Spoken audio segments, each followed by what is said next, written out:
Welcome to the KonVO, the show where we dive into the minds of artists shaping the sound of tomorrow. I'm your co-host, Don Kahn, and today's guest is someone who isn't just part of Boston's music ecosystem, he's helping architect it.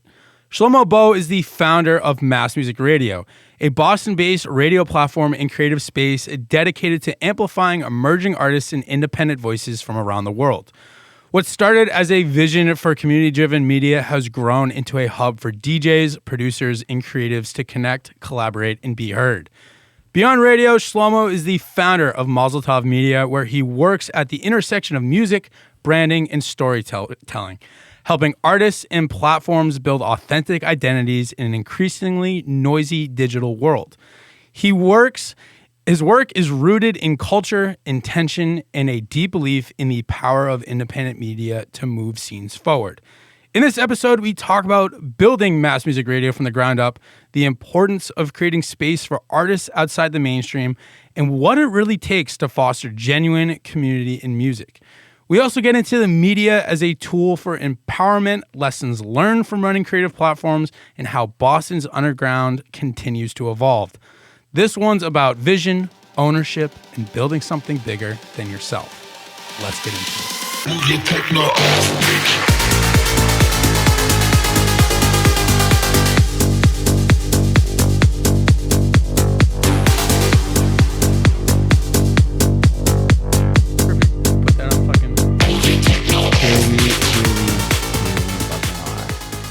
Well, we finally have the guy that's behind everything step in front of the camera. Wow. Mm-hmm. Welcome, the one and only Shlomo Bowe. Make some noise. Pow, pow, pow. What's up, fellas? How you doing, man? I'm doing great. Yeah, it's been a great year so far. Hell yeah, Really bro. loving it. My birthday starts off the year, so like, it's always like a newfound energy. What do we do for your birthday? This year was incredible. We started it off at Basement. You guys are rocking it, and then got one of the best surprises, honestly, from both of you. So Yes, you were monumental in that part. yep, Yeah, that's right. And after Basement, we had a little afters At the and studio. I get there and I'm pulling up and I see this guy hopping out of the Uber and we're walking in. He's like, "Whoa, hold on, go in the production room." I'm like, okay. I call him, don't let That's Shlomo in right. the main room. I had to hold this Okay. kid hostage for like 20 minutes because you were late. I'm like, dude, you can't come in. This is Shlomo's space, by the way. That he like owns this place, and I was holding him hostage in his own place. Like, you cannot come in. I had a can't come feeling in. something was up. It was all dark, so I couldn't see in there. And then I get in and everything is decorated. They got some cake. They got some balloons for me. Hell yeah. And also, one of the greatest gifts I've gotten in my life, my girl Shims put together this video for my 30th and asked all of my family, my friends to, say a little message. And I just want to thank you guys for your kind words. Of course, that was the easiest decision You of all know? decisions to do I have a that. gift for you, actually. Dude. So I know you love Oh. orange. I know you love orange. Hell yeah, dude. And I wanted to give you these. What is Wow, it? they come with a little bag What too. is it? Yes. Ooh, dude, you spent time wrapping this? Wow. All right, hold on. Yo, those are fire. Bro. Let's Hey, check me out. Check. How am I looking? Yes, sir. Damn. Oh, I can see way better. I Dude, can it see brightens way better everything in up. these. It brightens everything up. Dude, I can't see jack squat in these things, Yep. man. Especially when you're Wow. DJing, you got to be able to see what the hell you're doing. Okay, I'm not even just saying this because this was a gift, but I can see everything, dude. This Let's is go. amazing. Hell yeah. Wow. Hell yeah. Wow. Thank you, Shlomo. Starting off the episode super wholesome. Very nice. Oh, yeah. Very Got nice. to. Yeah, we threw an after party as Shlomo's birthday, and I was headlining Basement and just slow getting out of there. You know how it is. Just people hold me up. Oh, the So chicks. the plan the plan was for me to get there first and then have everything presentable. But once I saw that he was already close by, that's when I called Don. I'm like, dude, you gotta hold him up. I don't care how, you just gotta hold him up until I Yep, get there. Yeah. And we got there and the shit fucking got started. I'd never seen the studio in a better, look than it was. You have the happy birthday on the speakers. I'm like, let's fucking go. That was dope. That was dope. So yeah, it's been a So- good year to start. I can't complain, man. That's awesome, man. So, tell me your involvement in the scene right now, what do? I know you work for Night Ride. You work in the clubs. You work lights and visuals. Talk a little bit about that, and then we can get into the mass music radio. Sure. stuff. Yeah. So these days, it really depends on the day of what I'm doing. So people are like, oh, what do you do for work? And it's like, which day? Because some weekends I'm running lights at different nightclubs. So Vo mentioned I work for Night Ride Visuals, and it's basically like, they subcontract different lighting designers and visual jockeys to different nightclubs. So you could be running lights, running visuals. Mostly at Bijou. I'm either like upstairs or I'm in 51. Been at Ghostlight Tavern for a little while now, Your new Oh, stomping nice. which grounds. is fire. Yeah. And, bouncing around, doing lighting, filming DJ sets is always the fun. It's like my creative project, it's the most challenging. And you get to bring sort of everything together almost, right? Yeah. And just capturing the energy is really fun and challenging. And, different venues like Basement, you guys mentioned. That's one of the most challenging clubs to work in just because the layout is so tight, especially when it's a packed room. But it is really cool. Like the lighting guy there is awesome. And yeah, it's fun. So I'll do lighting on the weekends. I'll film DJ sets. Throughout the week, I have different podcast clients. Like you guys will come through. A lot of them are remote though, so I'm mostly just sitting in front of the screen, like editing. And then I have clients who come in to just do like one-off, modules for courses and coaching and stuff like that. So it's a busy week, and I'm trying to think if there's anything else. It's there- I mean, that's already a fucking lot. yeah. Is there any one of those that like you enjoy more? Like what out of all those you have your feet in many bodies of water here. If you were to pick one that you enjoy the most, which one would it be and why? I'd say managing the studio is probably my favorite thing to do. Yeah, because that was my baby. That's like my first like business, my first project, and it's always growing. And it's sort of like, the energy you put in, you're always going to get a return, even if it's like very minimal.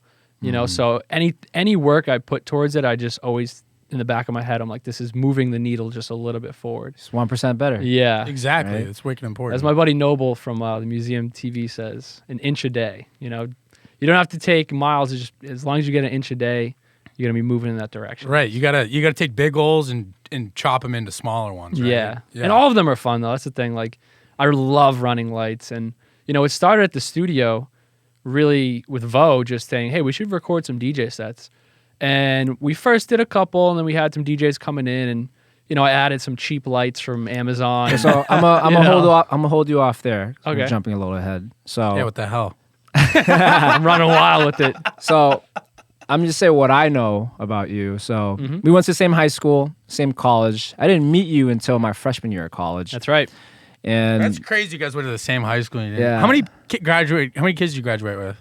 Oh my goodness. our class 350 maybe? 300 something. Yeah. Wow. Yeah, Even yeah. still, that's crazy. Like, Yeah, did yeah. you see each other in the hallways and stuff? I or- knew who he was. Like Okay. I had my eyes and ears out. But for it wasn't until you got out of high school that you Yeah. guys really. It wasn't until he was sophomore or junior. Yeah. Right? And I So was a his freshman. roommate Oh, freshman wow. year was the younger brother of one of my best childhood friends. No way. So they came to Oh, UMass, two wow. Quincy boys. I'm like, we gotta look out for these guys. I love it. I love it. Shlomo's a hockey guy, and I was a football guy. So Mm-hmm. naturally, we didn't cross paths too much.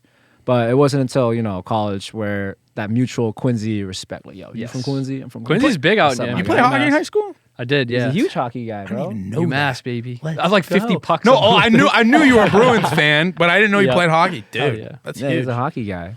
So we're in college, and you move out to LA for Yep. domestic exchange, and you get all kinds of inspired. You're working for Warner Brothers, all this experience, and you come back your senior year, and you have this great idea to launch mass music radio. Yes, So sir. just talk to me about the fruition of Mm-hmm. an idea to what we know now as mass music radio. Yeah, it started. So I was doing radio in college at WMUA, and 2-hour show, and most of the show was half of it was myself.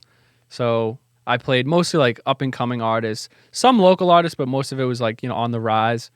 And my co-host Seamus, who he played a lot of like the underground like hip hop rap in the New England area, and so the show originally was the Bowe Show. The Bowe Show. I Let's remember, go. bro. I remember. Tune in, baby. I remember waking up putting it on and just texting Shlomo my requests just to play it. Yeah. And Did you get people to call in? You could call. Did you ever call in?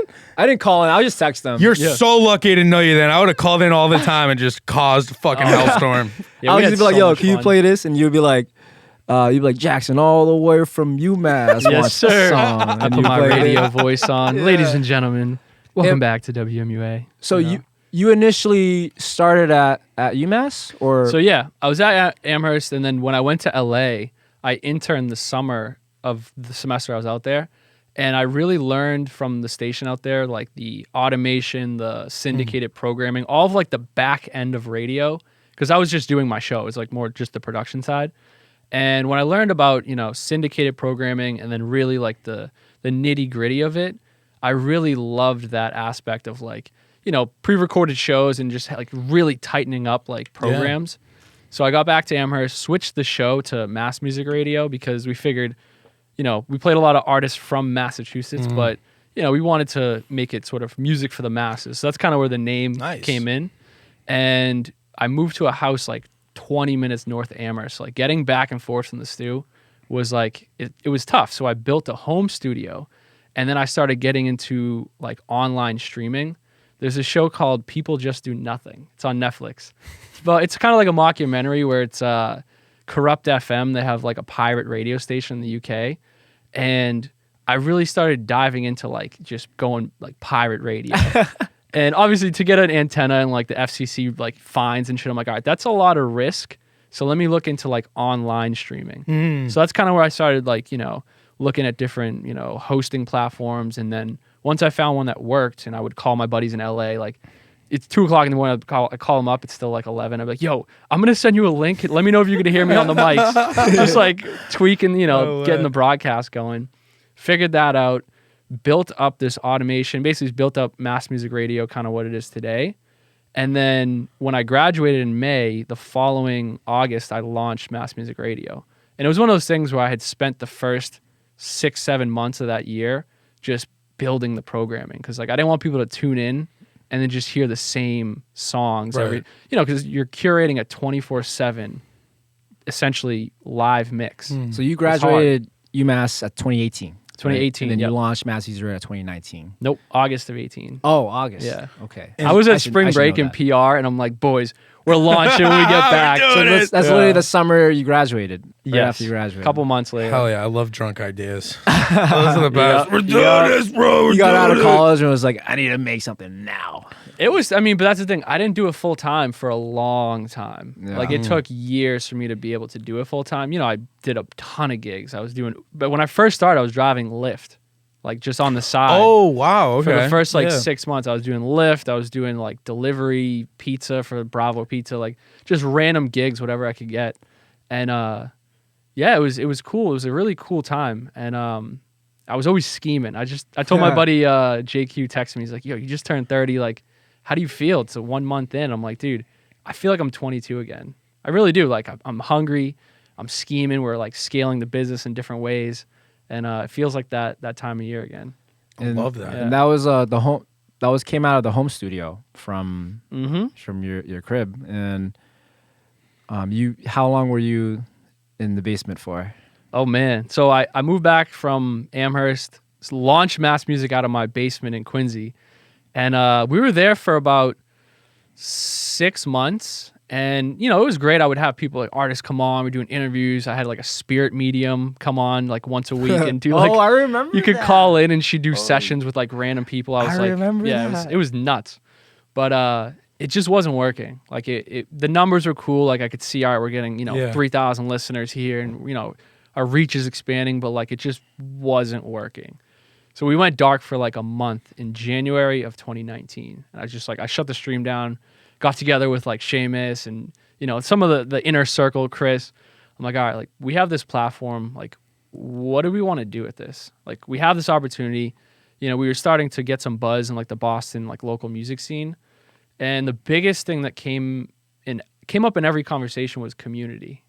And earlier, before I launched the station, I was home for maybe a few weeks at the time, right out of graduation, and I was at a show, Maggie's Lounge, which RIP after COVID's done, but there was this little, dive bar that had live music and a lot of like local showcases and artists. So I was networking there, and my buddy Tom Hardy was like, Nasty, shout out to Nasty. He's like, hey, do you want to go to a show over at Self Made? I'm like, what is that? He's like, there's a concert like tonight. You want to go? Literally, I'm like, 2 where? streets over. Shaw Right? Street. I'm like, that's like a couple blocks away. And I'm from Quincy. I'd never heard of it. So we walk over, and we get there. We hear the music, and the garage door, you know where it is, it was open. Yeah. I just see there's 200 people. I look in the back, the very back of the wall, and it just says support local artists. And that message always stuck with me. So then the conversation of us like, all right, you know, we got something for the community. We really want to like kind of embody that message. Like, how do we do that? And so we really started focusing in on, you know, developing like our DJ core. So shout out to DJ Chris Cross, First one, right? Seamus, yep. Andy was on there for a bit. Garfield, like we had a tight knit crew. And then I started interning with Self Made. So basically, the warehouse where that concert happened is the current studio these days. At the time, it was the gym for artists. So Love that. half term. the I warehouse love that was essentially there was a main room where they did screen printing and T-shirts and stuff like that. And then there was one recording studio and then just rehearsal space, kind of in that open area. So I interned there. I was, you know, answering phones, sweeping, just doing like, you know, kind of busy work. And a few months later, they moved to a storefront around the corner, and the warehouse was kind of empty. That back room where it was like their little storefront was vacant. So I was able to move in there, the room where we're currently in today, and sort of just build mass music from the ground up, you know. We moved out of the basement, my mom's place, which I can't tell you, She was dude, fucking relieved. how many times we'd be not even that loud. And we're in the basement. I was a 2-family, so the first floor apartment, we had tenants. Second floor is where we lived. Oh. She'd open the back stair and just be like, turn down the bass. And these were the people Like, living in the No, my first floor? mom. Oh, My mom. from They first- didn't even care. from Yeah. the second floor. Yeah, she could hear it. She could hear it from all the way up. Wow. Dude, I would have like rappers come through. It was wild. Wow. But yeah, the home studio, it really, you know, we built some character down there. And So you went from intern to straight part of the crew, part of yeah. the crew now. Yep. Have a say, renting the space. yeah, that first summer was really a really big learning curve because it was like, you know, have my own space. I got my business. I'm from here. So you can imagine, you know, I got a studio now. Come through. Right. So that first summer, it was like 50% partying, 50% getting stuff done. But even when we were partying, you know, we'd be live on the air. We'd be taking requests. Like it was still work. And I really found that like work-play balance, especially in nightlife. Like you have to, you know, it's always nice to have fun, but you got to remember like why you're doing there. it. Yeah. Yep. So talk to me about what made you so confident on finally making that decision to cough up real money to get an actual physical space. Because that's the moment for a lot of people where shit gets real. When it's not just a hobby, like, no, like I am renting a space that I'm paying monthly for. And that's a big leap. So what gave you that confidence to be like, I think I can take on this cost because it's going to benefit me? Like what gave you that confidence? Yeah. We started, so I mentioned Self Made. That's the screen printing company. Shout out to Zach. I started selling merch, T-shirts, hats, hoodies, anything with the logo on it. I would just start selling. So the money it wasn't great, but we had some money coming in, and the team was really like what pushed me and motivated me because I could just see like the genuine like support from you know, just the people around me. There was a lot of energy. There was a lot of like, you know, we believe in this mission. And so that kind of catapulted me to be like, all right, like, Let's get a space. let's get it. Let's move in. And then within I'd say about 3 weeks, maybe a month, this guy walks through the door. Yeah. Uh-oh. Change the game. Where are the Yeah. DJ decks? Oh, we had a little tiny controller at the time, and 90% of the studio was like stuff I bought from like Goodwill or, you know, yard sales. I used to go to yard sales and see if they, you know, you got XLRs, like just kind of scrap stuff together. And we were blessed very early by so many different people. Would you say that original party you went to was the moment you're like, okay, I don't want to be a participant. I want to actually build something for this city, for artists to come and, you know, that gym for artists. I love that term. I think it's amazing because I constantly relate just any art, whatever you're in, acting, Mm-hmm. drawing, painting, music, it's like a gym, right? Yep. You need to go in, you need to practice, work those muscles, right? And would you consider that the moment that night as like, okay, this is like where I need to be. Like I need Hell to yeah. have a spot in here and do my thing. I'd say it was a series of moments. Pretty much all of 2019 was like 18, 19. Like there was so many moments along that way where it just you could feel it. You and could it feel led it. to that Yeah, moment yeah. where you're like, okay, we're getting a space. Yep. We're doing this, and then you build that roster of guys who Oh, yeah. believe in you and what you're doing. And we were just talking about this, like Mm-hmm. that is so important. It's one of the biggest motivators, right? Because it's like, okay, I'm not just doing this for me anymore. There's other people that believe in it, right? So Yeah. I got to do everything I can. And honestly, there was a couple moments too. Like I'd say seeing Vo play at Causeway was another like major moment. Hey. Because he came in that first summer we were there, and I remember it like it was yesterday. I think it was Chris or somebody was playing live on the air, and I was just doing some work, and he came through and went behind the booth, was just watching, vibing.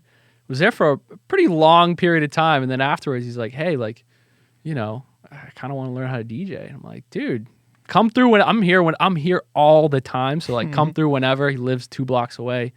And, I had a lot of people at that time that would say, oh, like, I want to get involved. Some of them did, some didn't.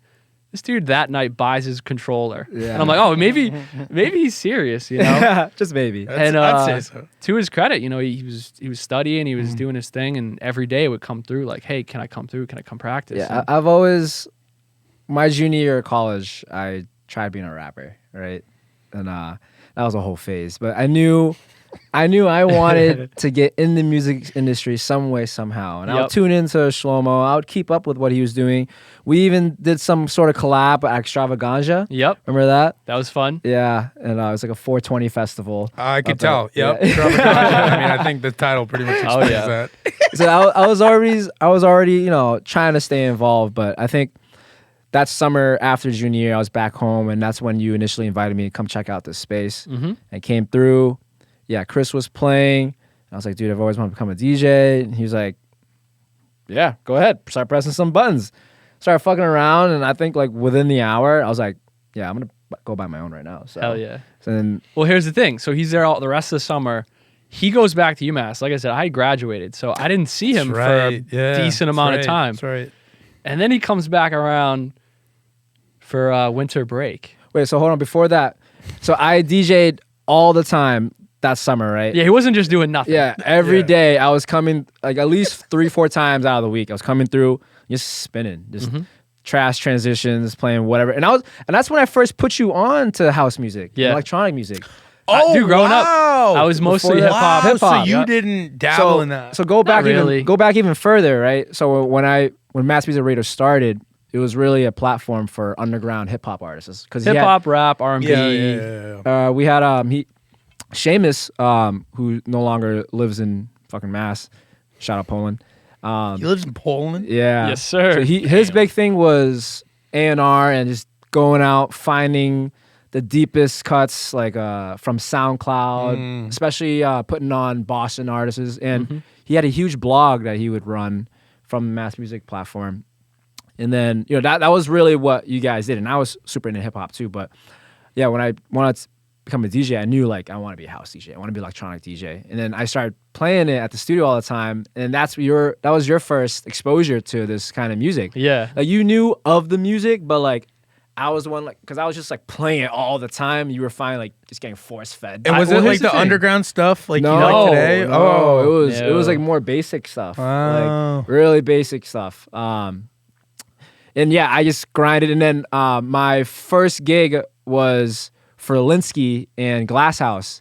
That was the same summer. Oh my God, yeah. So- I forgot about that So, one.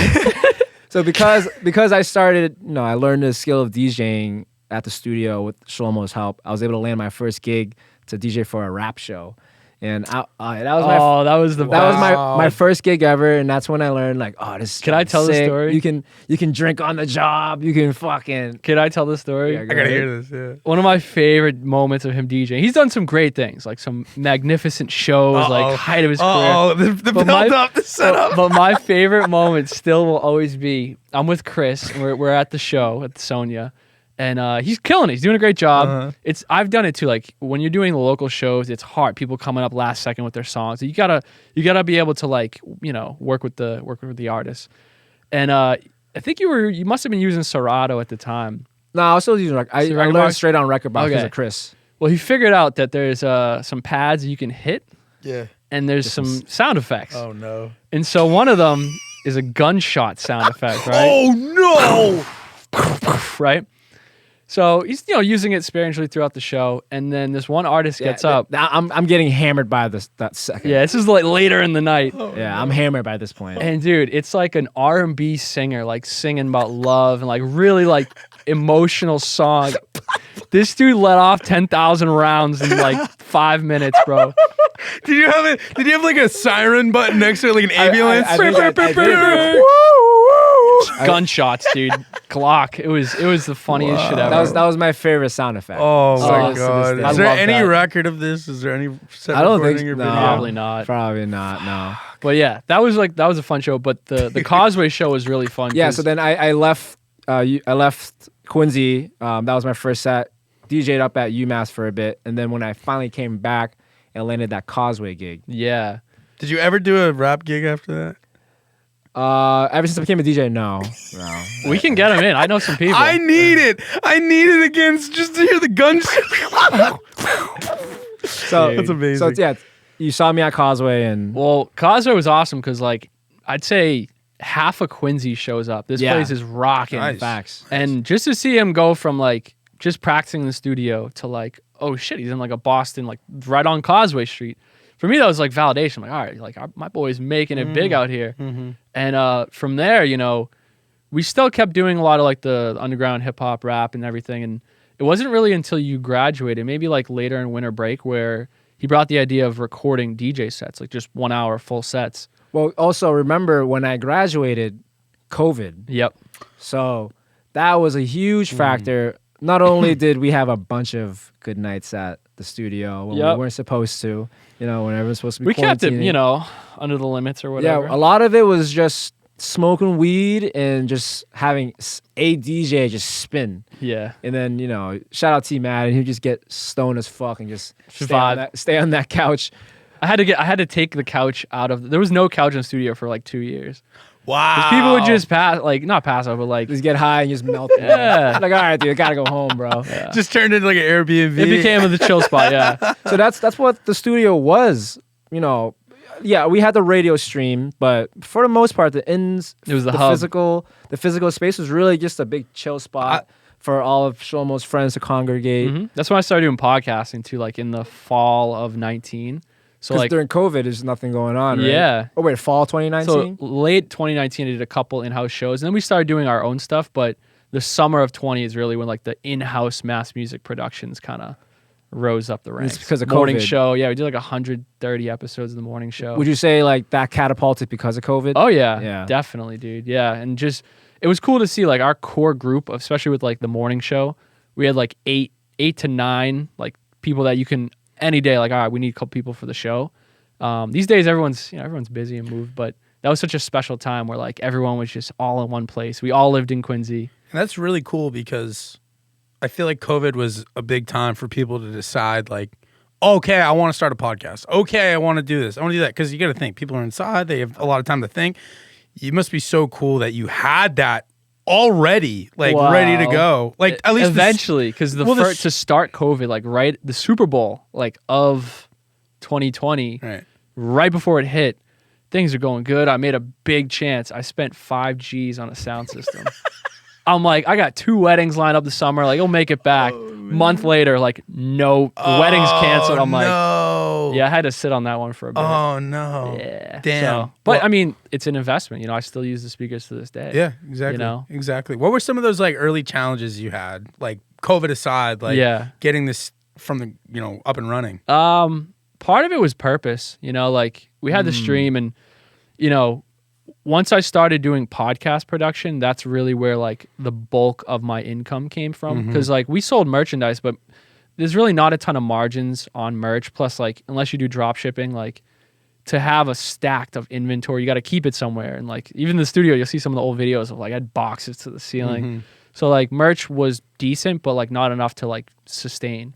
So I started doing podcast production and mass music. I kind of not set it aside, but it was just kind of coasting for a while. And then we moved to the upstairs room because there was an issue with the city in the building. Pretty much all of the studios there got booted. And then when things cleared up, I was able to move back like maybe 3 months later, and really was like, all right, we need to redo this whole thing. Because the second company you mentioned in the intro is Mozeltov Media. So once I started doing podcasts and stuff, it became too confusing to run it under the mass music radio brand. So I started second company for my film and podcast production, and it already was well oiled. Like once I got that to like, all right, this is, it's a well established machine. Turned back to mass music. I was like, all right, let's revamp this. So my office / studio space for the second room, we're like, this will be our production room. So for people that want to produce music, and then the main room where we did DJing and podcasts, it was strictly for DJs. So we started, we really went hard on renovating the space to make it so that people could, come in and practice. And we started filming sets like early 2020, would you say? Yeah, in the peak of COVID. So when you had to move back down, then you got the production room. I think that happened a little after. Yeah. So yeah, I'll reel it back. So COVID happens, I graduate, I come back, we're all chilling, not knowing what the fuck to do, collecting stimmy checks. Yeah. Shout out the government. Shout out these microphones. I got them off the stimmy checks. Really? Yeah. Wow. I did. Yeah, I had to level up, And then that's when I came back with the vision, because I was already like, all right, I'm a DJ now. And then I've been seeing all these online platforms like Slam Radio or Horrible. So I knew recording DJ sets, full DJ sets on YouTube was a thing. And, I was thinking, why not us? We have everything. So that's, I think our first DJ set ever was with DJ Cammy V and Toomey. Yeah. Open format guys in Boston. And I had them come through. They both dropped a 30-minute set, doing crazy, Oh, yeah. I mean, we were doing like multiple angles. We were so ahead of our time, bro. We were doing multi-cam, full DJ set recordings. Live switching. Oh, wow. In 2020, bro. Damn. When multicam wasn't even a thing yet. Or like, obviously it wasn't a prominent thing in the scene now. Yeah, at least on the level we're at. Yeah, we were so ahead of it. And we were just still trying to figure things out. I was editing those full DJ sets. And we were... Brutal. Everything was recorded in clips, so I had to line everything up by hand. Brutal, but I loved it. And we had a good flow of DJs, and then that whole thing with the city and the owner.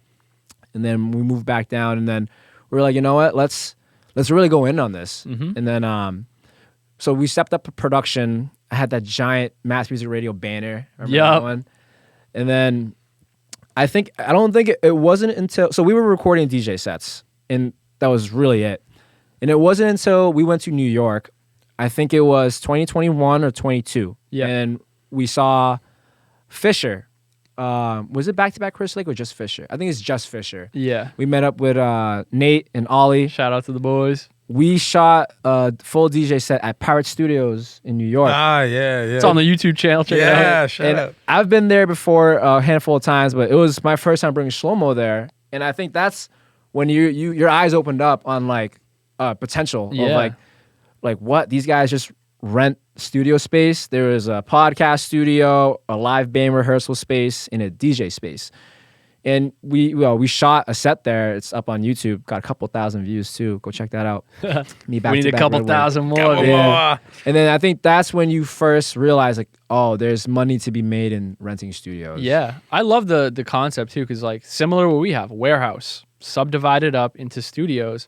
But I like that it was automated. You can come in, kind of do your thing. The equipment's there. Obviously, like it took me about a year and maybe a year and a half, and even now I'm still like tweaking it. But it took me about a year and a half to figure out like, all right, if I'm not in the building, how can I get it so somebody can online book a session, come through, and I'd feel comfortable with someone in, at that point I've been there for 4 or 5 years, like with all of the equipment, somebody, if he comes in, that's one thing, but it's a random person. Right. So all the expensive back end, equipment too. Yeah. So like back end where it's like, all right, liability wise, the booking process, learning, automating the system. You know, it took a long time to figure out kind of what Pirate does. And I think what really differentiates us is there was a session we had, a friend stopped by to say hello for like 10 minutes, and she had a little dog with her. She comes, says hello, leaves, and then like 10 minutes later, the power cuts, which first of all, I was like, that's sick. You can just cut the power. I was like, how, you know, the A session. lot of people would have been pissed, but Yeah, Joe was it like, was in- wow, this is amazing. I was impressed. It was in the middle of our recording too. Oh, Impressed, but also like we reached out. The company's based overseas, so it took a decent amount of time for us to get back in order. And I remember walking around, like I saw a security guard. I'm like, hey, how do we get the thing? I don't know. Figure it out. It's like, it felt like it was kind of impersonal, you know? It's like, obviously it's a huge company. So when I started renting it out, is even now, like if there's somebody who rents for the first time, I always try to be available for the first, 30 minutes of their session. Because not all the time, but sometimes I'll get a call, hey, I can't get this working. I can't do this. And like, I try to be personal, or I'll live close. I'll just pop by, say hello, introduce myself. And, it's really like a nice, tight knit community. that's very important. That's super important. But yeah, Super Pirate is what sparked important. it. And I would even say I forced you to buy club industry standard equipment. So before that, I had the XZ. Yeah, I yeah, love before the that, He had the gunshot sound effects ready. we were rocking the XZ, and it was a learning moment for me too, because same thing. I was like, the same mixer as a 900. hold just on. fucking use it. XZ plus the 2000 XS2s. We had a decent setup. Yes, but But it wasn't decks. good enough. But what I learned though is when people rent a space, they want the top of the line industry standard equipment. Like, I'm not paying money to practice on equipment that's not going to be available for me in the club. True. So that was a concept I had Well, to you push you on. planted that seed. Yeah, yeah, And and you then- were against it because you were like me. You were like, it's the same thing, and then you didn't have that DJ's perspective, and then I brought Ryan Nichols through, and then same thing. I talked to him, like pulled him aside. I'm like, bro, like, what would be holding you back on renting the space? And he was literally like, the mixer. Equipment, yeah. You know, like I want it, even though that looks like a 900, feels like a 900 basically is a 900. It's not the 900. Yeah. And that's when I learned, okay, no, like equipment is so important. We've learned that it's the selling point. Yep. Aside from the space itself, it's the equipment. 100%. Right? And that's something that you had to learn and like accept. And because I know you fought against it initially because more money. You have to Well, spend here's the more thing. money, right? So we started filming sets. I added some lights. I added some visuals and stuff. Didn't really know how to run any of it.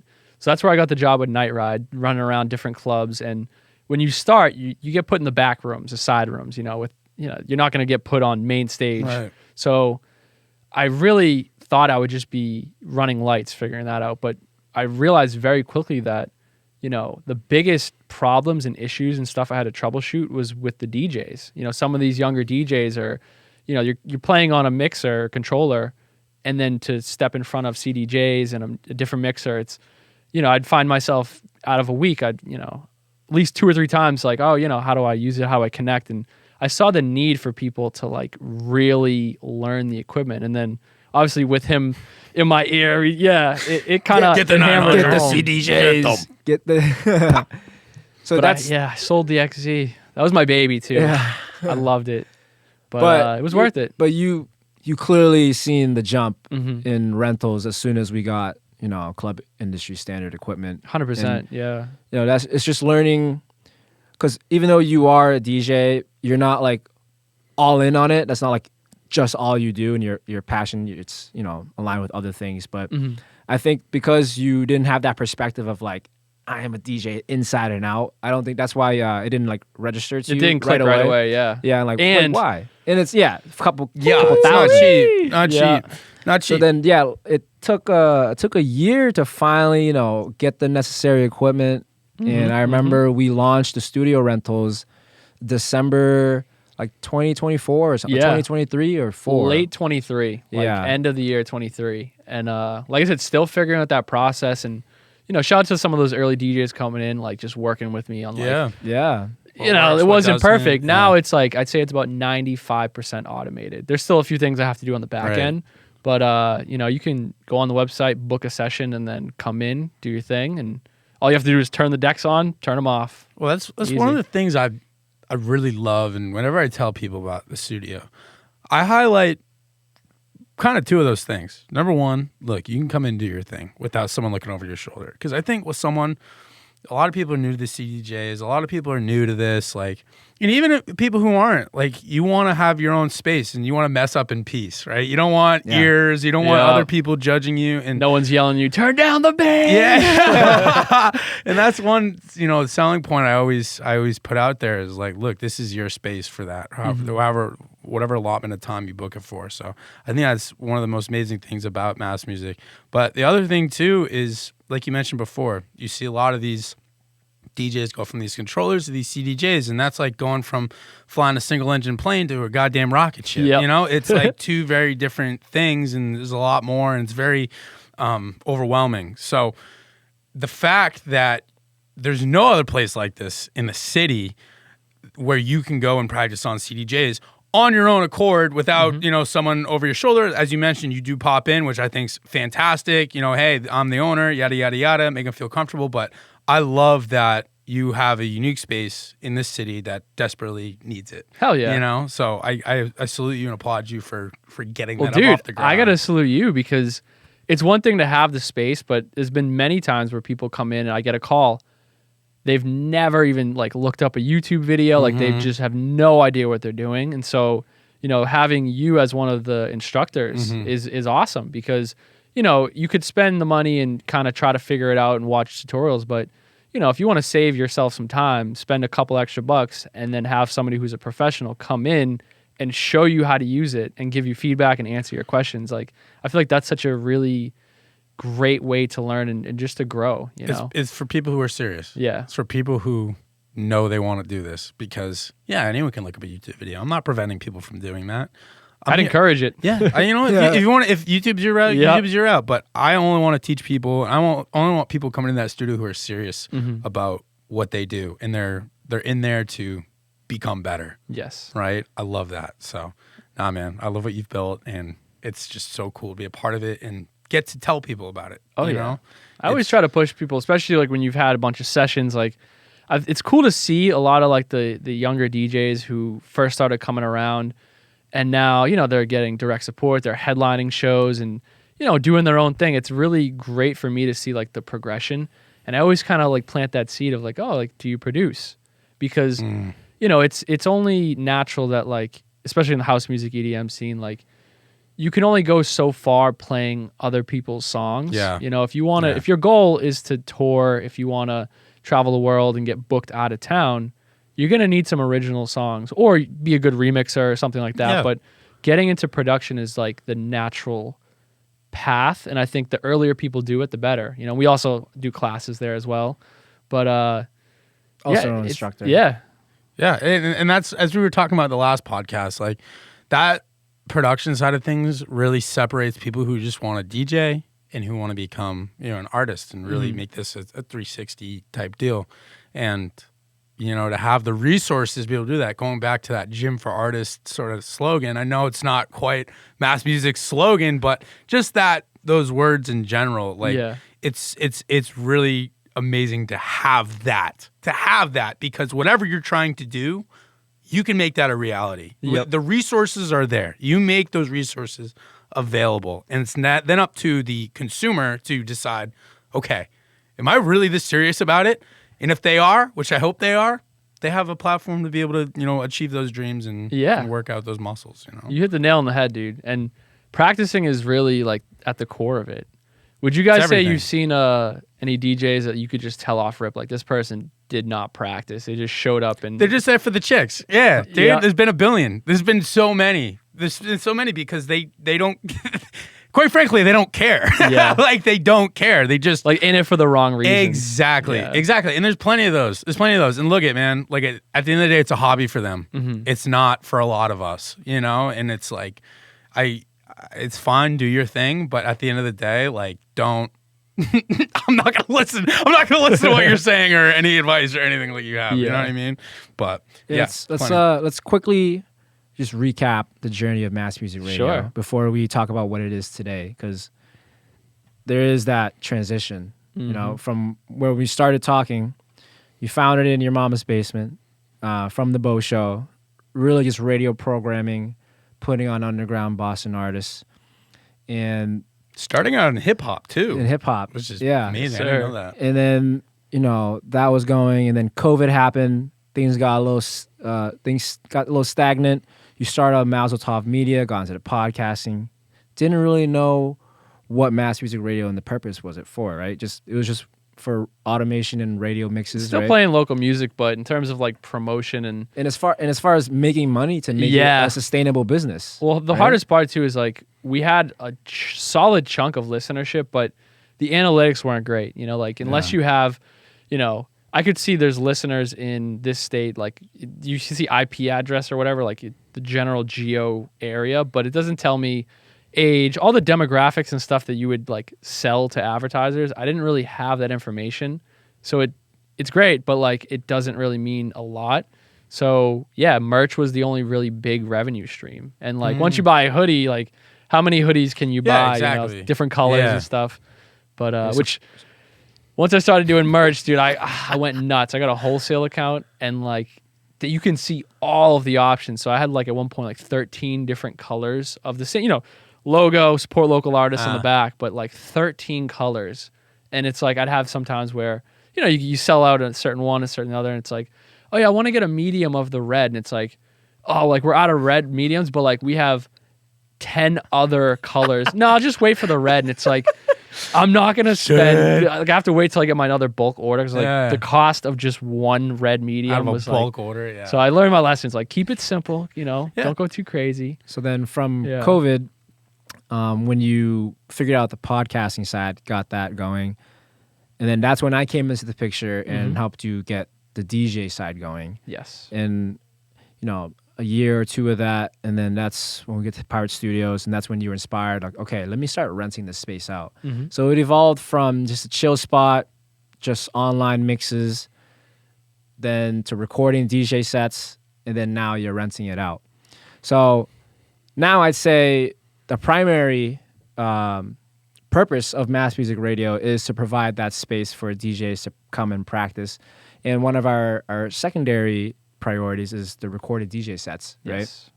So aside from, everything else that you do under mass music radio, talk to me about, what you have learned in terms of what DJs want in terms of a DJ rental space. Like, Yeah. What have you learned that DJs want? And then I also want to open the floor and have you ask us questions on, what does it mean? Like, for example, what does it mean to have this space to access? So, if you can ask us some questions so we can provide our insight. Sure. So I'll start off with what DJs want.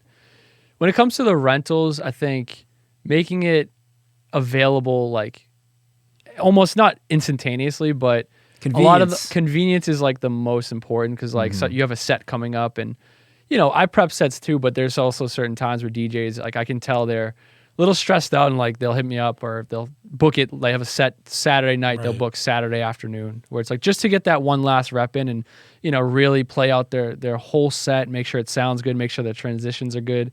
And that's a big part where it's like they want to have the convenience of it.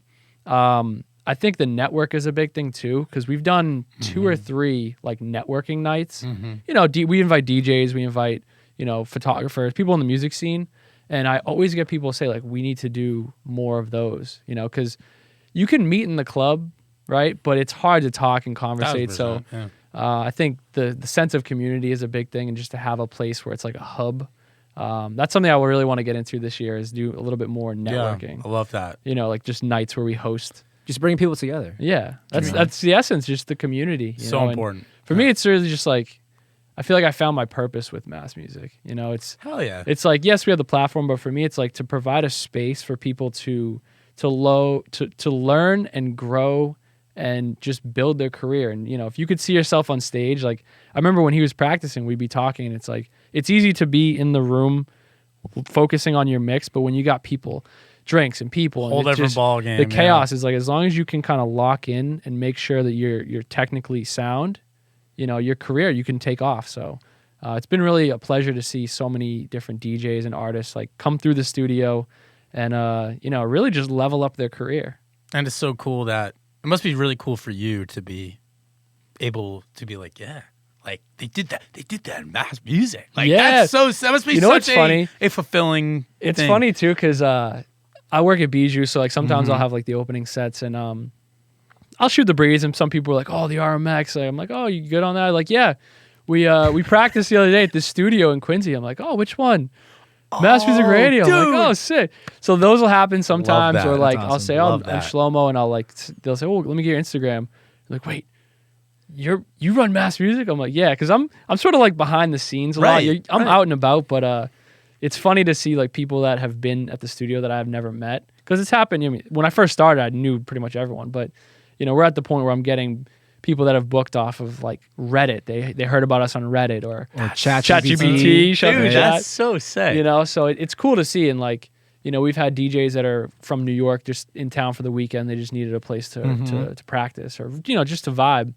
So it's fun, man. You never know who's going to walk through the door. Do you have, well, on that note, do you have any like funny or like wild stories of like random people booking and just like, People getting too rowdy. The space, like you said, it's like for people that are serious, but there's always instances of people coming just to party or most of the time it's friends. Like if somebody books, like they have 4 or 5, I try to limit it to 4 people. If you need more, like what's the circumstance if you have a videographer or something. Right. But, I try to limit it because the only issues I've really only had is like friends of the DJ. If they're practicing, somebody's trying to turn a light on or do this or that. It's like you're responsible for who you bring to the studio. So I always try to hammer that home. But yeah, I mean, there's always like the rookies that'll call me and say, hey, I can't, I think this broke and the mixer's not working, the sound's not coming out. And I have a camera like above the mixer. Nice. So like I can just really quick check and I'll be like, all right,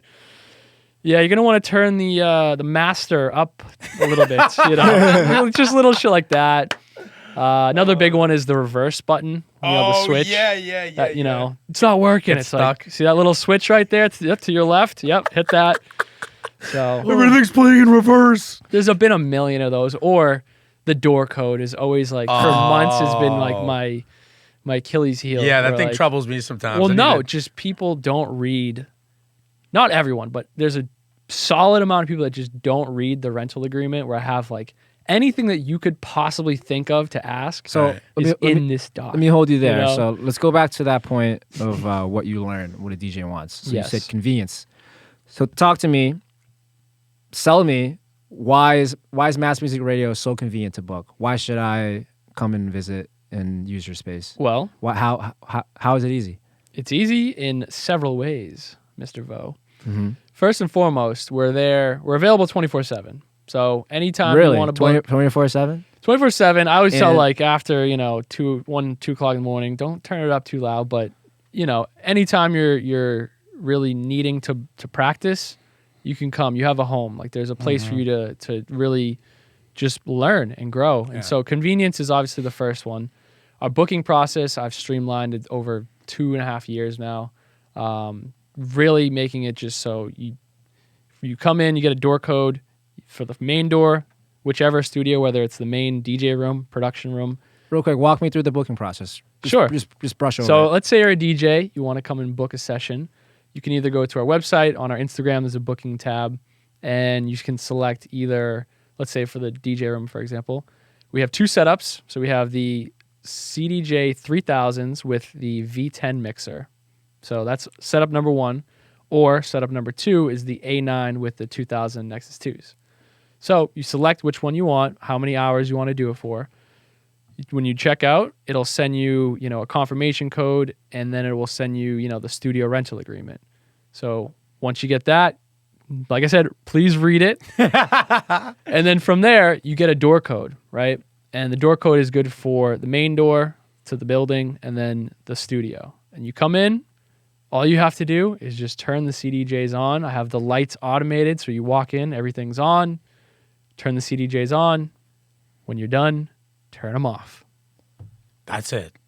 And close the door behind you. Yeah, don't forget that. That's the most important part. Yeah. It's that simple, and like So I it's feel as like it easy- has to be. It's as easy as looking it up, booking it, choosing the setup, getting your code, going, Reading the studio rental reading it, agreement. reading it, turning everything hammer on, that Gotta, home. gotta push turning that. everything on, turning them off, and that's it. And close the door. Yes.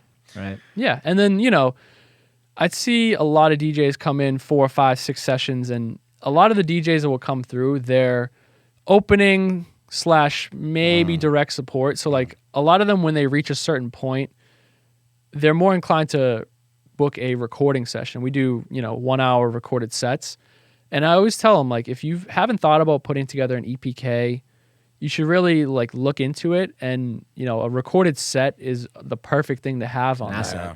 It's essential, because if you're looking to get booked at venues, like, you can send a mix, which is great. I mean, you can record a mix with us as well, but to have a visual of somebody watching them mix, you guys book people as well. You want to make sure that the person is comfortable. You want to make sure that their transitions are good. And if you're not getting a lot of bookings, it's a great way to record an hour. You can chop it up a million times into different social media clips and, utilize that to showcase, like, hey, I'm out here. Even though you may not be playing clubs and venues, at least you're still pushing that needle forward.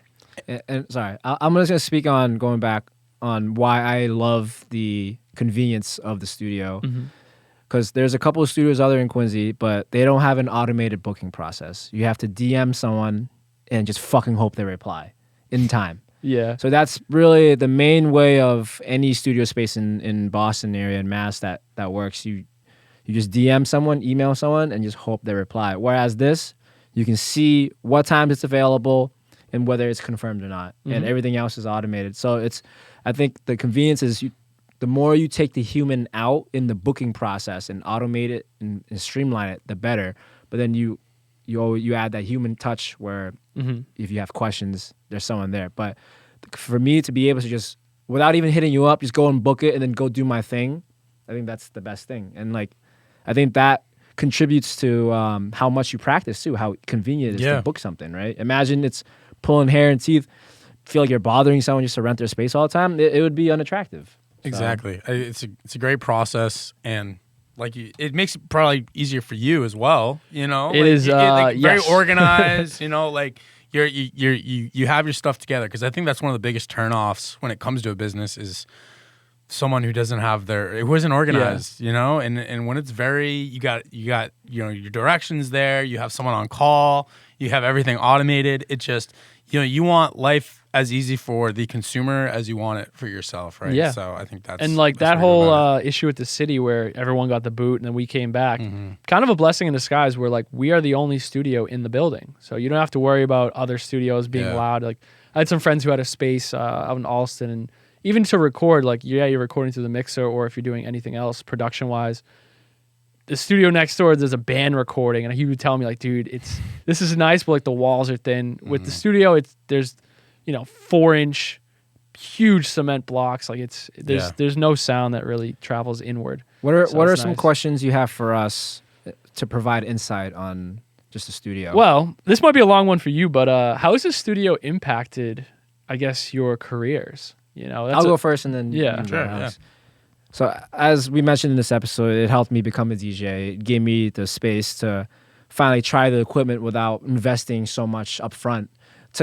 I got comfortable enough at the studio where it was like, okay, I can actually put money into this and feel confident about it.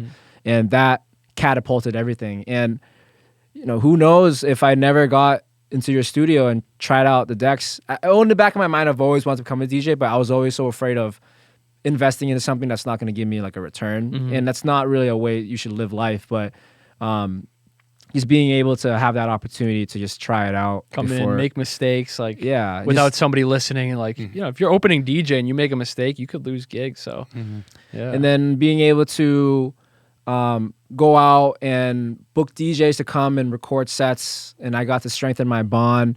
You got to network and meet all these, different kind of players in the town. And obviously it was my personal practice space too. So I think that's contributed to who I am today, where I am today. And I'm still there, a couple times a week. Religiously, yeah. Still there. And You better be. You live 2 feet away. yeah, I know. I live right travel. there too. So it's impacted me, and to be honest, I don't know where I would be without the studio. I might not even be here. Hell yeah. So how about you? Alex? Lovely. Get Well, the waterworks going. I came in at a different point. Like, obviously, you were there from the ground up. I came in. I didn't even know. I just found out today that it used to be hip hop focused, right? I know it today as like mostly electronic stuff. You obviously still have hip hop and different genres coming in, but I came in because I was opening for Noizu in Mexico, and it was, I think, my third time using CDJs, and it was a pain in the ass for me the first time I had to learn on CDJs. I rented them from Guitar Center. And That's how. So that's how you. that's how I first started, and it was dedication right there. it was the biggest pain in my sack, bro. It sucked. It sucked. And then to be able to come in, and I found out through you about Mass Music Radio. I saw it on your story, and I reached out to you because I had this gig coming up. In my experience coming in and just meeting you, just seeing how easy it was. There was no, you were as interested in me as I was interested in the space, and it was just a very, like, I felt welcomed, and it was very, very cool. So I from me starting out there, it was perfect, and I obviously kept coming back. I started working in the production room, teaching lessons, things like that, and I'd say the biggest thing I got out of it, not only just as an artist but as a person, is similar to what Vo said, is like the people you meet. The amount of people I've met through Mass Music, just practicing, working, as I'm in another room practicing and working. I just open that slider. Hey, what's your name? What are you doing? Like, what's your style of music? And I'm still friends with many of them today and going to see them and watching them grow. So it's allowed me to build relationships as well, because I know whoever's walking in that door has the same drive, has the same passion, and wants to do what I want to do, and as many of us talk about, community is so important. Right? Give me something technical you learned because you had access to the studio on the CDJ. Well, so it wasn't so much on the CDJs. It was more so the production room. The fact that you allow us to go in there 24/7 anytime. It allowed me to, after meeting you and us working together, it allowed me to find my sound. Going in there and not having anyone looking over your shoulder, not having to worry about anything except you and your computer and the sound coming out of it. It allowed me to create my sound, my drive, and what I want. And eventually we're going to have a #1 record out of you too. Yeah, we got to do that. Thing's going right up. We're going to put the flack up. Thing's going right up. So that was nice and all, but like I still want to know, like, what did you learn in the DJ studio? Because I want new DJs to listen to this, but okay, if I book it, I can learn that too. Oh, okay. Easy answer. Yeah. RMX. 1000%. Yeah, 1000%. That thing I knew nothing about. I just would always see. I wish more DJs would take that drive, because like I can't tell you how many sets, especially running lights, and like, dude, it's doors are at 10. It's 10:14, and they're just. I'm like, yo, there's like no one here. It's like every other drop, they're just cooking on the RMX. I'm like, The other thing too is the RMX, but the V10. The V10's very quickly becoming the industry standard, and it's just like so overwhelming when you look at it. And it allowed me to go in and take my time and not have to, like, during a gig, find stuff out that I don't need to find out at that time. It allowed me to go in on my own accord and mess up where I needed to and really learn that board. So there's technical things like that it allows you to learn the ins and outs of that unit without any pressure. So really Don Con is very well versed with the equipment now, but you could safely say like you are so comfortable because of the studio. Yeah, right? dude. I mean, that was like I've said a billion times. It was I am comfortable with it because I was comfortable in the studio. Spot. Hell yeah. Now, question: it's 2026. What can we do in Mass Music Radio to improve? Whether it be the production room, whether it be the DJ room, like, what do you guys want to see out of the studio this year? Do we want more networking nights? Like, what do we want to do? So, if I can go first. This is open book, right? So, if I can go first, 1000%. I've been a part of one networking night that you had, and it was really cool because, you obviously got to spend money to come in and practice and things like that. But when you can draw that curtain back and just have a free-flowing, group of people coming in and out, it answers all these unanswered questions that they have in their head. Yeah. Seeing it in person, seeing people DJ, seeing people produce, and having them come in and out is amazing because it just entices. Think about when you hear about something, right? And you're like, oh yeah, that's cool. And then when you go to like a movie, oh, this movie was sick. You got to go see it. All right, yeah, whatever. And then you go see the movie and it's like, this is so sick, but you would have never found out if you didn't go look at it and see it. Yep. Same type of deal. People can reference it all day long, but when you're actually boots on the ground and you can see it, it's a world of difference. So I think you keep going with those maybe every other month or something like that. Yeah. The other thing, Shlomo, that's very important. What's that? Scooby Snacks. Scooby Snacks has got to come back, dude. Shlomo's got a vending say, machine when you walk in, and it was popping at one moment. It's got a black curtain over it. It's been out of commission for dude, like you got to bring Scooby Snacks back. That was... All right, I'll bring it back. God damn it. I had to get the my mechanic in there, the coolant. It's a long story. But, bring it back. Got to bring it back. I'll bring it back. I'll go sit there. All I'll right. go sit there with a little stand. Let's go. Little Girl Scout cookies.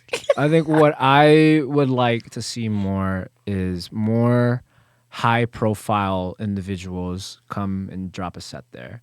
I almost got Chris Sorenzo to come through one night, but Yeah, dude. Oh my God, I was there for that. Yeah, he was yeah. he was down too. you kept like the fucking show ended, and everyone's trying to talk to Chris Lorenzo, and I'm just trying to get my moment to ask him too.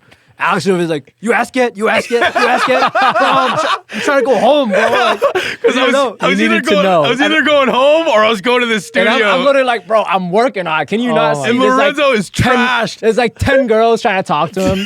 And I'm like, my God. I'm like, bro, let me bring you to the Should studio. have put your bro. hair in a goddamn ponytail. You'd have had a better chance of talking with him. Oh my God. So that's a goal of mine, and a goal I want to see Mass Music in is yes, sir. just having more of those high profile bookings, whether they're just coming through to check out the space or ideally dropping a set. yes. And that's going to be a goal of mine this year, next coming year, forever. So I really want to put Mass Music Radio on the map, and that when you come to Boston, I want the DJ to be like, I need to drop a set at Mass Music as well. You know, like Yes. I can't miss it. I gotta hit, and it's just ideal because a lot of these guys, they'll fly in and then they'll have like a day, and just trying to get them to squeeze out an hour. And just come if they're through. trying to, like if they're adding stuff to their sets, taking stuff out of their set, testing IDs, just want to work on workflow of what stuff is going to sound like. I think it's quite literally the only place in the city where you can do that. Yes, you know, sir. So that's what I want to see more of. That'd be sick. Hell Dude, yeah. that's awesome. Well, dude, I feel like we really covered Mass Music. It's been fun to kind of go down memory lane with you guys. I found a lot of stuff out I didn't know. It's crazy to me that it started out as like hip hop and rap and R&B and things like that, and just seeing what it's evolved into. Because like I said, I jumped into it at its current evolution. So it's very cool to hear about all that and just like what it took to get there and everything, and it's amazing. So what I like to do is I like to leave guests with 3 questions. Alrighty. And we've already answered kind of this first one, but I'm going to ask it anyway. Number 1, where have you been? Looking back, what moment, experience, or place shaped you the most as a business owner? Wow. I'd say in terms of Mass Music specifically, One moment. one moment. Wow, that's a tough one. I should Like start 8 years sending in the these game. out beforehand. What do you think? Nah, it's all right. I like hearing them answer off the cuff, because when they answer, if the answer's too planned, bro, it's not organic. Like who paid you to say that? Clashy. I'd say honestly, One moment that shaped into what everything is today. well, to make it full circle, so my current girlfriend, Shims, shout to Shims, we started doing a lot of podcasting. We'd be publishing our episodes, Facebook, Instagram, Twitter, everything. And we'd have people respond, and there was always like, this one name I kept seeing, Shimalims. And, we'd ask questions. We'd have a conversation. What do you guys think of this? And people would respond. And I kept kind of just became like a pen pal with this person. And after a while, we got to know each other. She was really the first person that, outside of like my friends and like my inner circle, that like genuinely like believed in what I was doing, and was like my best friend for 2 years plus before like we started dating and everything. But yeah, when I first like got that reassurance from somebody outside of my inner circle, the Quincy boys, like my family and friends, like, you know, to see somebody, she lives in Toronto, she's from Toronto. And, you know, it was like really great reassurance for me that like, I'm, you know, moving in the right direction. You know, somebody that didn't grow up with me, didn't know, you know, me from unbiased. Yeah. Like you had know? no reason to say, you guys are great, you're bad. Like she gave me just such great advice, such great insight. And like, especially those early years, like it was crucial, you know, it was everything. I love that. Yeah. Dude. That's Yeah, really yeah. nice. Getting that outside recognition is so important because So getting- meeting her, I'd say was like one of the biggest moments. I love that. I love that. that's All right, awesome. next one. Where are you now? What's driving you creatively and personally at this moment in your journey? Dude, I'm hitting my stride now. I feel it. I feel good. This past year, 2025, was just, you know, a lot of leveling up on all fronts. You know, getting the studio to where it is automated wise freed me up to do a lot of other things, podcast, you know, build this side, get more equipment, do all kinds of things. So I'm at a good place, but I really feel like I'm just getting started. You know, what I really want to like build the community and kind of bring it all back to the very beginning of why we started. It's like the community is really why we're doing it. You know, Yeah.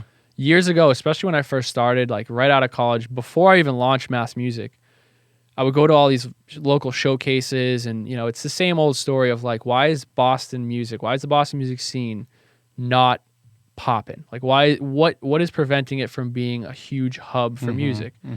And people will feel like they have to leave to go to New York or LA Yeah, or Miami. yeah. And it's still true. There's this glass ceiling that you Yeah. reach.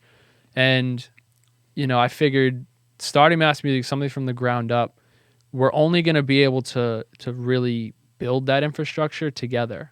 You know, Votion Records is a record label in Boston, right? There's not that many record labels. I mean, how many can you name that are specifically from Boston? Right. You know? Right.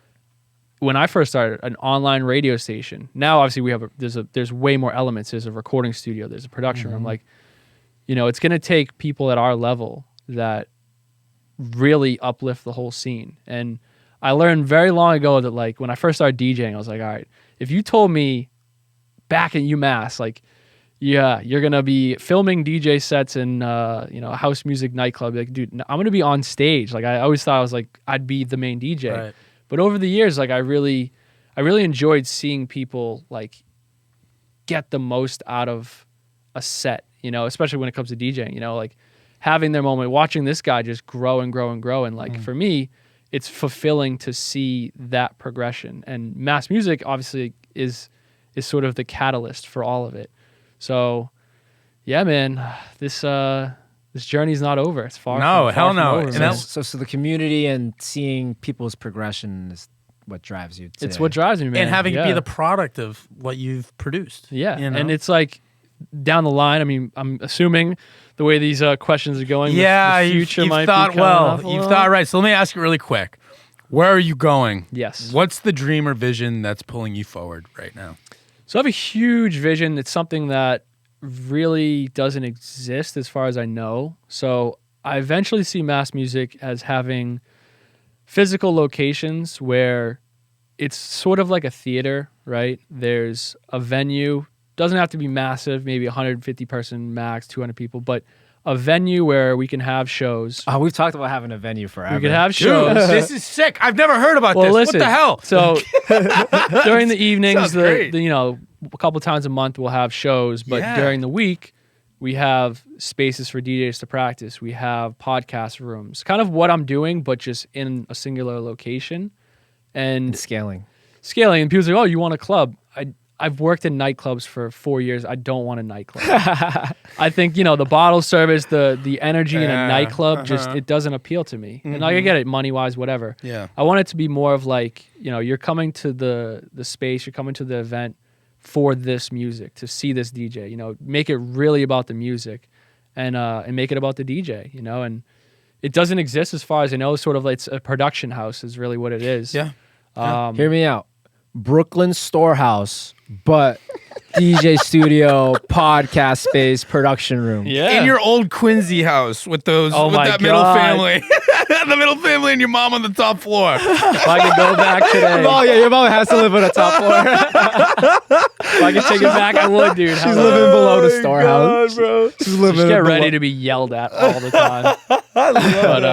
I love Yeah, that. man, I see it as like a production house, and obviously that's something way down the line. I've Like looked into a- buying property. you want almost like a one-stop shop for DJs, producers, podcasters, all digital arts creatives. One-stop shop, Yeah. and then also be able to throw a party. Well, I just Yeah, love that. little Like, I pod. come from production. Like, that's my background. So Yeah. it's like, eventually, when I do get into the event space where I'm like managing my own, whether it's a concert hall or whatever, having that focus on like just making the experience for the guest and for the production people, where it's like, make sure we have good equipment, make sure the lighting is good, like all of that stuff, that the back end of events, I really want to make sure that it's top tier.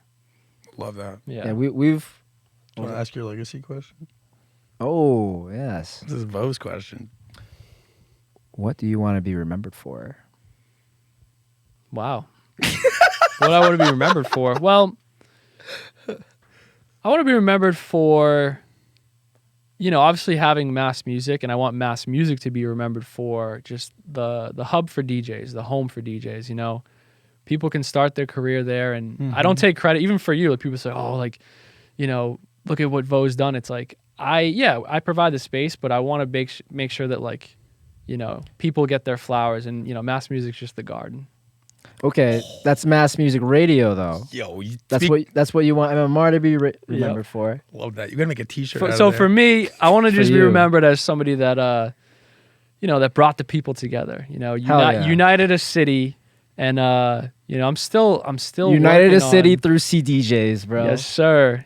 Supporting local artists. That's really the core of who I am and what I do, and I'd like to be remembered for somebody that put on for the city. Hell yeah, man. Hell yeah, Shlomo. I Amen. love it. And thank you for what you do. You make, you're a dream maker. You allow us to take our dreams and work on them and make them a reality. So Really, bro. For real. Sorry, go ahead. I was going to say, do you want to plug mass music? Before Can I that, plug it any more than I have on this episode, baby? This whole episode was a plug. Give me Yeah. your goddamn website. massmusicradio.com, baby. That's it. That's everything, dude. Hey, I got a testimony for the man himself. I just want to say I thank you and I appreciate you so much for everything you've done. I know that I can be a lot sometimes. I can be intense. Alex knows. Yes. He wants to kill me Yes. sometimes. Yes. But even though through all the annoyingness of me, you know that like it's fueled by passion. Yeah. And that's. Well, I and- appreciate you because you have the vision. See, like, we work well together because he's a visionary. I'm very good at logistics, where it's like, all right, great idea. Like, this is how we can make it work. You're the earth guy. You're gravity. Yeah. You're bringing them back down. But it's just great because I don't think I would be here without you. And you've helped me on all my projects and everything I've got going on. And I just can't think of anyone else to support me. So I appreciate you, bro. Dude, likewise. much goes love, bro. goes right back to you, dude. Much love, bro. Well, I wouldn't be here without you. This is it's been such a blessing and such a fun ride so far. I mean, this dude got me into EDM. That's and crazy. I didn't know Took him to EDC. literally first festival ever. That's first crazy. rave. Never looked and back. and so let's sick. I just didn't let's know just that. remember that even though my ideas may be outlandish, maybe put you in financial burden, but I have never steered you wrong. No, I have he's never batting steered you wrong. 1,000. Right? Same thing with Alex Yeah, here. yeah. He'll fight against me sometimes, and I'm just Yeah. like, bro, are you serious? Like, bro, just listen, just do what I tell you, and then we'll do whatever Yeah. you're feeling after. And then, I dragged this guy to Time Warp, fucking saw. I showed you, a different whole side of music where it just- Hard techno. yeah, it literally hard techno, it literally bro. ate up your degree and spit it back in Yo, your dude, face. that was. I wish I could bring like some of my music professors to that show, bro. They You would, know, it's just- their ears would bleed. And it's just one of those. If I had explained Alex fully what it was, he would have been like, "Bro, steer me away from Yeah. that." But your willingness to accept and just go along with it, and I've obviously have some rapport where like I'm not leading you to some bullshit. Yeah, So- look at you've never given me a reason to not trust you. Facts. You know, and Facts. that's why I keep trusting you over and over again because I believe in you. And like Shlomo said, you've never steered me wrong. So I appreciate you for that too. Yes, sir. And if you're listening to this, and if you're a new and upcoming DJ, like I said, massmusicradio.com. We are located in Quincy, Massachusetts. The booking process is super streamlined. You can see whenever the studio is available. It's available 24/7. You can bump as loud as you want. Turn it a little bit down after 2 Please a.m. don't And don't redline, yeah. Don't redline. Nah, we have but- an RMX. We have a V10. We have an A9. We have CDJ 3000s. We have the 2000 Nexus 2s. Working on the 3000 X's. Maybe rent the studio a little bit more, and then we can afford that. Yes, sir. Well, here's the And- thing too. Even if you're just thinking about it, reach out, send us a DM. You got any Yeah. questions? And like between the three of us and the rest of the Mass Music team, like, you know, I'd love to answer any questions, especially you're just starting out. What to avoid if you want to just network and meet some people. I'd be more than happy to be there for you. And if you want to get into producing, Yes. Yeah. also that And- too. And I was just gonna touch up on, we also our services. Not only do we offer the rentals for the space, but we also offer recording DJ sets, 1 angle, 2 angle, multiple angles, camera, handheld, and full light and visual production and The whole smoke. shebang, And baby. smoke. haze. We got fucking haze. Come on. Pyro then- next. And then, like Alex has been pushing, we Gunshots, have baby. we have the production room. So when you're ready to take that next step, reach out to us, reach out to me, reach out to Alex, aka Don Con, reach out to Shlomo, and then take that next step on taking your music career serious. Yes, sir. know? Amen. That's it. Mic drop. Boom. Bang. Bang, bang. Pyro. Thank to you for having me, You need to guys. work on pyro, Shlomo. That brings us to an end of episode 5 Yes, of sir. the Convo. Thank you, Slow. Alex, I'll let you. Bye, everyone. Move your techno.